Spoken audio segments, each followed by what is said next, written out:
pemerintah Indonesia menghadiri rangkaian penghormatan dan pemakaman Ayatollah Ali Khamenei melalui Duta Besar RI untuk Iran, Roliansyah Sumirat. Kementerian Luar Negeri menyatakan kehadiran tersebut merupakan tindak lanjut atas undangan resmi dari pemerintah Iran. Pada 4 Uli waktu Teheran, Dubes RI menghadiri acara penghormatan dan doa bersama di Grand Mozala. Pemerintah Iran menyampaikan apresiasi atas keputusan Indonesia yang menunjuk Dubes RI sebagai perwakilan resmi. Rangkaian penghormatan kepada almarhum dijadwalkan berlangsung hingga 9 Uli di sejumlah kota di Iran dan Irak.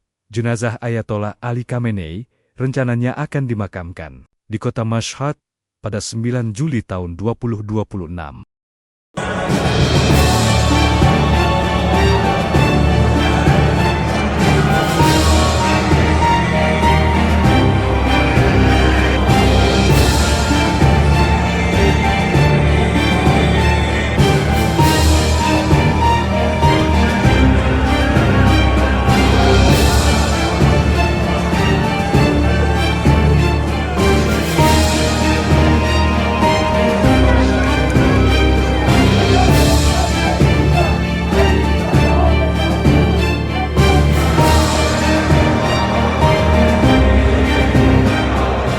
Anda kembali di Breaking News, pemirsa. Korps Garda Revolusi Iran atau IRGC memperingatkan kapal perang Amerika Serikat untuk segera meninggalkan Selat Hormuz.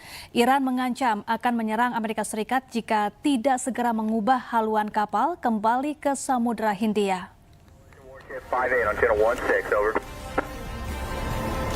5-8, this is Sepah Navy, Captain. I told you keep your helicopter away from my vessel. IRGC merilis rekaman konfrontasi Angkatan Laut di Teluk Persia.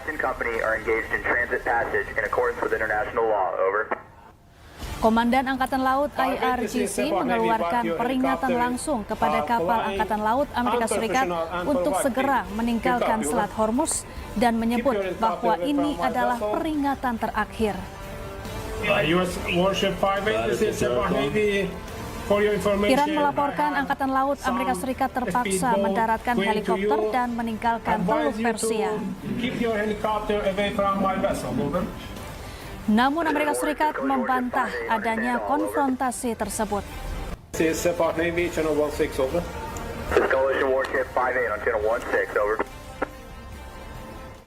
Sementara itu, di tengah sorotan masyarakat dunia, Iran menegaskan tidak akan mundur dari Selat Hormuz.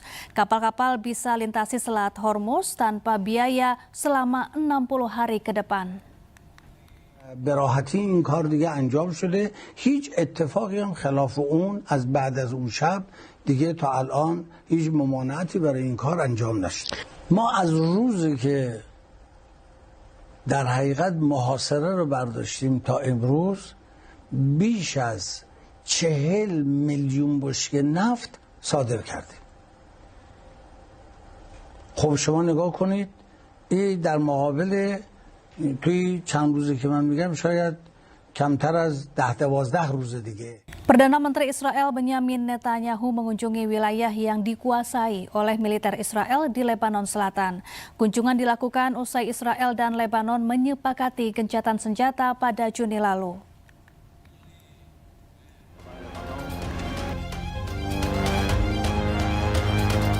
Perdana Menteri Israel Benyamin Netanyahu melakukan kunjungan pertamanya ke wilayah yang dikuasai oleh tentara Israel di Lebanon Selatan. Ia berkunjung bersama Menteri Pertahanan Israel Katz dan Wakil Kepala Staf Mayor Jenderal Tamir Yadai. Mereka mendapatkan penjelasan terkait aktivitas di sektor tersebut dari Komandan Brigade di lapangan. Komandan Brigade juga menjelaskan terkait demonstrasi amunisi dan senjata inovatif untuk menghadapi ancaman drone. ואומרים גם לאיראן וגם לחיזבאללה, לכו מכאן, אין לכם מה לעשות כאן. שתי מדינות ריבוניות רוצות לעשות שלום ביניהם, רוצים להחזיר באמת מציאות של ביטחון ושגשוג. Padahal sebelumnya, Israel dan Lebanon telah menyepakati gencatan senjata yang mulai berlaku secara bertahap pada Juni. Namun hingga kini pasukan Israel tetap bertahan di Lebanon Selatan. Zionis Israel membunuh 4 anggota Hamas dan menghancurkan tempat peluncuran roket milik anggota Hamas di Gaza, Palestina.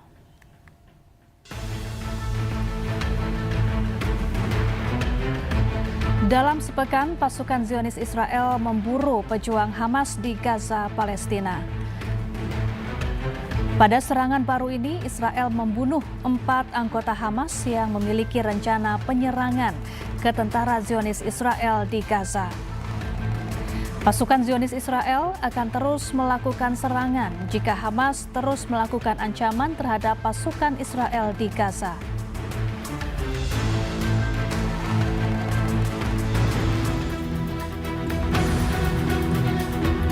Sementara itu, Zionis Israel juga membunuh salah satu komandan veteran Hamas, Abu Faher, di Rafah, Palestina.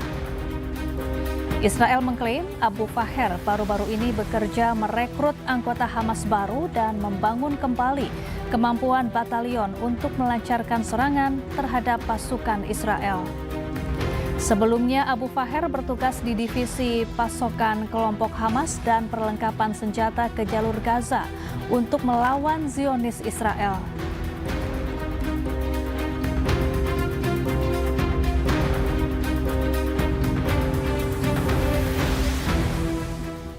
Pemirsa, 8 hari terkubur di bawah reruntuhan bangunan, seorang pria di Venezuela akhirnya berhasil dievakuasi dalam keadaan hidup.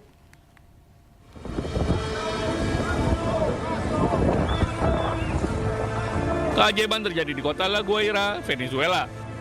Laki Hernan Gil berhasil dievakuasi dalam keadaan hidup setelah terjebak selama 8 hari di bawah reruntuhan bangunan yang ambruk akibat 2 gempa besar pada 24 Juni lalu. Saat gempa mengguncang, laki sedang bekerja di sebuah ruangan kecil berbahan beton di area basement tempat parkir di samping pusat perbelanjaan Galerias Playa Grande. Operasi penyelamatan berlangsung selama lebih dari 72 jam. Lebih dari 100 personel pencarian dan penyelamat dari berbagai negara diterjunkan untuk menebus lapisan reruntuhan yang sangat berbahaya. O sea, es algo que realmente para nosotros es un milagro. Y cómo me siento, es increíble, ¿verdad? No nos lo creemos, pero hoy por hoy podemos decir, don Hernán va a estar con su familia próximamente. Entonces, nos damos por servidos aquí en Venezuela y no va a ser lo único, porque después de esto ya tenemos otros objetivos, nos vamos a trasladar a otras partes para poder tratar de poder aliviar un poco el sufrimiento humano, pero es increíble. Setelah dievakuasi, laki langsung dibawa ke pusat layanan kesehatan untuk mendapatkan perawatan medis secara intensif. 2 gempa berkekuatan magnitudo 7,2 dan 7,5 yang mengguncang Venezuela pada 24 Juni menyebabkan kerusakan luas dan ribuan korban jiwa. Pemirsa, bagai keajaiban, seorang pemuda berhasil diselamatkan setelah terjebak selama 5 hari di bawah puing-puing reruntuhan akibat gempa bumi yang mengguncang Venezuela Rabu lalu.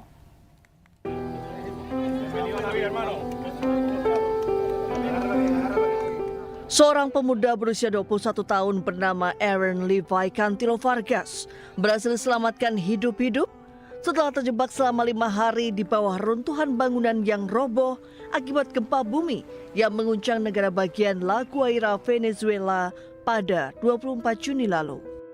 Korban berhasil dikeluarkan dari gedung OPP 25 di sektor Tanah Guarena oleh tim penyelamat gabungan dari El Salvador, Meksiko, dan Venezuela. Karena sulitnya proses evakuasi, tim medis harus memberikan cairan kepada Vargas, sementara tim berusaha menjangkaunya. Setelah berhari-hari proses evakuasi, Vargas diselamatkan dan dibawa ke rumah sakit untuk menerima perawatan medis. Vargas menceritakan bahwa ia adalah satu-satunya yang selamat dari gedung itu. Ia mengucapkan terima kasih kepada tim darurat yang telah mengevakuasinya dan Presiden Nayib Bukele yang telah membiayai perawatannya. Korban juga terus mengucap syukur kepada Tuhan atas keajaiban yang terjadi sehingga ia bisa selamat dari maut. Gracias, de verdad, vuelvo y repito, gracias por todo. Yo no merezco esto, pero creo que Dios utiliza influencias como la de usted para que todo esto se pueda cumplir. Menurut data hari Senin, jumlah korban tewas akibat gempa bumi telah mencapai 1.719 orang dan 5.000 orang terluka. Sementara jumlah total orang yang terdampak telah meningkat menjadi lebih dari 15.000 di seluruh negeri.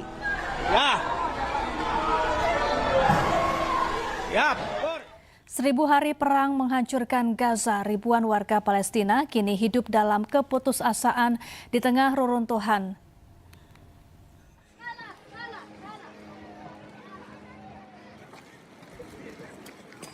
Perang yang telah berlangsung selama 1000 hari terus meninggalkan luka mendalam bagi warga Palestina di jalur Gaza. Ratusan pengungsi yang berlindung di Universitas Islam Kota Gaza menyampaikan seruan putus asa kepada dunia internasional. Mereka mengaku setiap hari harus berjuang untuk mendapatkan keamanan, makanan, air bersih, dan kebutuhan dasar lainnya. Bagi banyak keluarga, kehancuran akibat perang kini menjadi bagian dari kehidupan sehari-hari. Harapan agar konflik segera berakhir semakin memudar seiring berlanjutnya pertempuran. Sejumlah pengungsi menggambarkan Gaza sebagai wilayah yang kehilangan rasa aman, kehidupan normal, dan fasilitas dasar yang dibutuhkan untuk bertahan hidup. صار لها الحين 1000 يوم واعتقادي أنا أنها مش هتقف هتستمر ويمكن تستمر كمان قد اللي راح لأن أنت شايف اليهود اليوم بتزيد اغتيالات حصار بتضايق على الناس طلبات جديدة ما فيش شيء يعني بوادر خير انك تقول ها بدأت. Di tengah kondisi yang terus memburuk, warga Palestina kembali menjurukan agar komunitas internasional segera mengambil langkah nyata untuk memperluas akses bantuan kemanusiaan dan meringankan penderitaan jutaan warga sipil yang terdampak konflik. Ya, saat ini kapal-kapal komersial mulai melintasi Selat Hormuz. Kapal yang melintas meningkat lebih dari 50%.